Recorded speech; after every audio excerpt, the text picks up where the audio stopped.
Yeah. So basically, my retrospective on all my top five Legend of Zelda games that I'd like to play.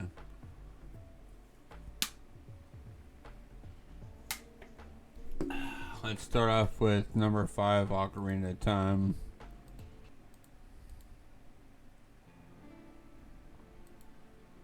So, Ocarina of Time, it's one of my most beloved childhood games. One of the first Nintendo games actually I've ever witnessed watching someone else play it when I was like 3 or 2. I have such vivid memories, lucid memories of being a young child, like 2 years old, going to like this one person's house in Edmonton, Alberta, and they were playing this game. I remember it, and like going through all the dungeons and shit. Like my childhood was part of this game was part of my childhood. Like there was this one guy that had a Legend of Zelda game that we would all borrow, and I eventually got my hands on this game, like Legend of Zelda Ocarina of Time, that we were all like passing by each other, and I finally was the person that got the water temple down, and I got the long hook shot, and then eventually the original owner of this game, he took that game back. It's like he wasn't letting anyone have it anymore after I finally got him past the water temple. That's where as young folk got stuck. I managed to get it without the internet. I found a way through water temple. I got the long shot. Most people get stuck there if you're like a young ass kid playing this game. Back in my day at least. Legend of Zelda Ocarina of Time was the game you were playing if you were a 90s kid. Like, I'm 28 right now, so this is like one of the games I played as a child. I fucking miss this game, god damn it. I mean, I still play it here and there, like on the channel, but I miss it, like the nostalgia of playing it as a young child, and it being like all a new experience to me. It was such a good game. Okay, so we're gonna move on to Wind Waker, which would be the fourth game that I end up playing. No, this is my fourth ranked most favorite. So I live in a Native American reserve, and I guess my dad had a really good job back at the time, but like I was like I would call myself almost spoiled, but like I'm literally Native American. I live in like a Native American reserve. Like we weren't good off, but I mean my dad managed to like get me this like on my 6th or 7th birthday. Like I got a GameCube, and they got me a couple of games to go with the GameCube. Like on the GameCube release, like I was like kind of spoiled compared to a lot of my other friends. Like their parents didn't have a good job. Like my dad was like a railroad worker. Like my dad worked fucking hard back in the day. So it's like I wasn't spoiled. I just had like a really hardworking father, basically. I mean, he's still here. If you guys ever see him on stream, he's on stream here and there.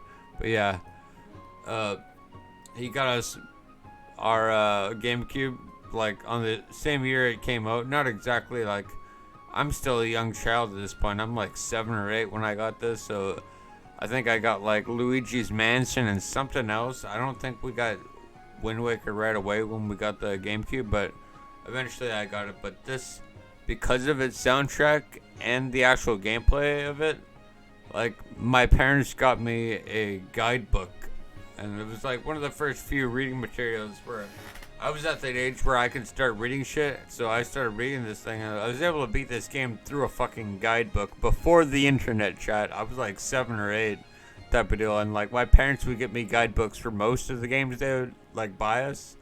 I don't know if I'm spoiled or whatnot for like a Native American child, but like my parents goddamn loved me, and they got me like the gaming consoles. They got like guidebooks for to beat the thing. Is like normally back in the day, I don't even know if there was an internet like forum to like beat this shit.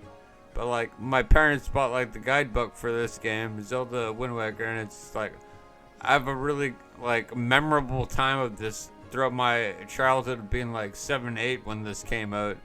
Like I was a really young lad, and all this music is so magical. It's like I just played all like I played Majora's Mask and Ocarina of Time before this. I wasn't before the generation of that. Like clearly I could have, but like I never owned a Super Nintendo or anything like that before Nintendo 64. Like my first console was Nintendo 64. And like this is one of the next things that was like next gen. Like I think we had a Game Boy Advanced and maybe a Game Boy Color before this, but like GameCube was like the next big thing my parents got us. It was either that or Xbox, but my parents got us an Xbox for like Christmas, and then for my birthday I got a GameCube. And I don't know if this came with it just yet, but I remember like being at EB Games, and they had like a game demo, and I was able to play this at EB Games before I even had it. But yeah, this game is my number 4 game. It doesn't have as much nostalgia behind it, but it's like it has so much good soundtrack and such good gameplay and memories to where it deserves my number 4 slot at least for like my top 4. Alright, so we're going to Twilight Princess now.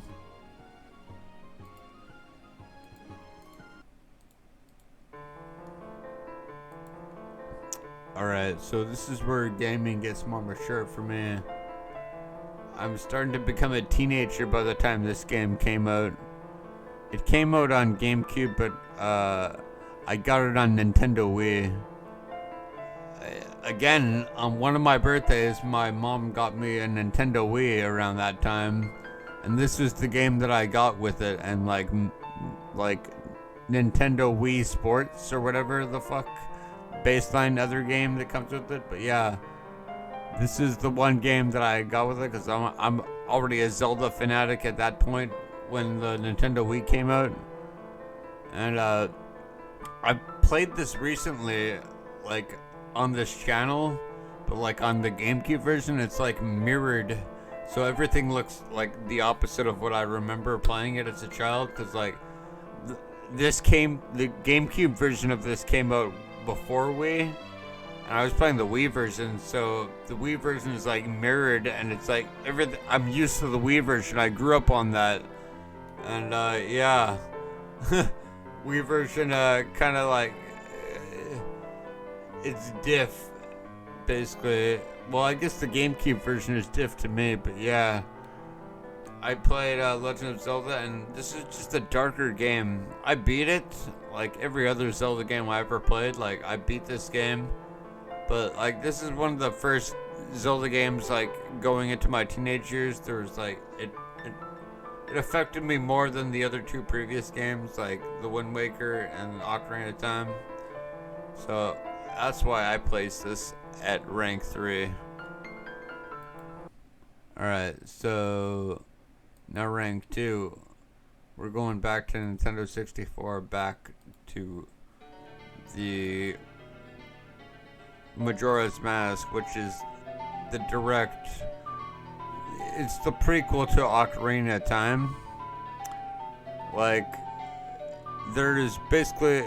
The whole lore behind this in real life is like this song predicts, it's like you're going on the last day at a super fast time. Like, this was playing in like all the developers' heads as they were making the game, basically.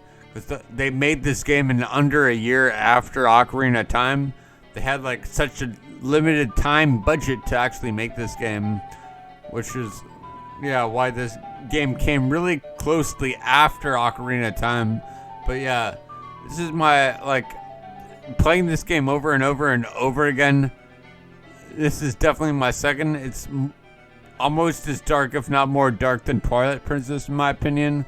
Like, the transformations from all the Zora masks, like the Goron mask, Deku mask, that shit is dark as fuck as a goddamn kid. I remember the first time I played this game, there was a local town from my reserve that's like 10-15 minutes drive away. Go over there, and there was like a pizza shop that also rented out video games, rented out Nintendo 64 games, just like this, back in like the early 2000s, late 90s. Yeah, around that time. Like I'm 1994, so like there was definitely times we were able to rent video games from this pizza shop before the 2000s. Like that's how old I am, chat and viewers. But yeah, I remember getting this, and people already had pre-played versions of this. My one good buddy gave me like a guide that like was a very like 2-3 page guide that like could beat this game. It has like all the major information of it, and like I did beat this guide as a kid. I mean, beat this game as a kid multiple times, but it's like it's not easy. It's like it took me days and days, weeks, months. It's like as a kid, I mean, I could probably speedrun this now in like a day if I had like an exact guide to follow and everything. Like I could beat this game definitely in one sitting, maybe 1 day sitting. But yeah, Majora's Mask number 2. It has just like so much. I have so much memories of this game over every other Zelda game, and this game is still like an N64 game. But like fucking hell, that shit just gives it for me, man. I don't know what to tell you. Like from my point of view, this is my number 2 game. And then I don't know if it was more super obvious or whatnot, but Breath of the Wild.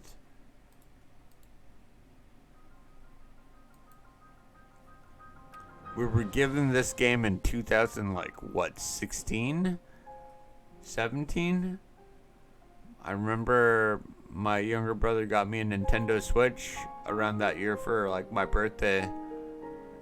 I'm like a big birthday boy in all these stories, but I mean, that game came with Legend of Zelda Breath of the Wild. Like, my brother already knows at this point. I'm like in my mid-20s. He knows I'm a Zelda fan. He got me this game and a Nintendo Switch. And yeah, this is the most recent Zelda game I played. I haven't played any other Zelda games. Like, this is the most recent. When Breath of the Wild 2 comes out, I'm fucking playing that shit. No shot. Of course I'm playing it. I'll try and find like a way where I can stream that, where like I can get like an adapter thing to where like if I'm playing my Switch, it'll like show that on the computer for like OBS. Because I fucking love this game. Breath of the Wild is like the best Zelda game I've ever played. Before Breath of the Wild, I'd always say like those older Nintendo 64 games were better, but like this one right here, it tops it all up. As a Zelda fan, like everything all adds up. This is like before everything else happens. I didn't even add Skyward Sword. Skyward Sword would be like definitely up there, but it's like my 6th after this. I didn't mention Skyward Sword, but yeah, Breath of the Wild. Holy shit, this game is magnificent. It's been around for like 5-6 years by now. It's been around since the Switch came out, Nintendo Switch. So it's like I've been waiting for the second game. We're now just gonna maybe get it this year here. But yeah, that's my list of Zelda top 5s as a Legend of Zelda fan myself.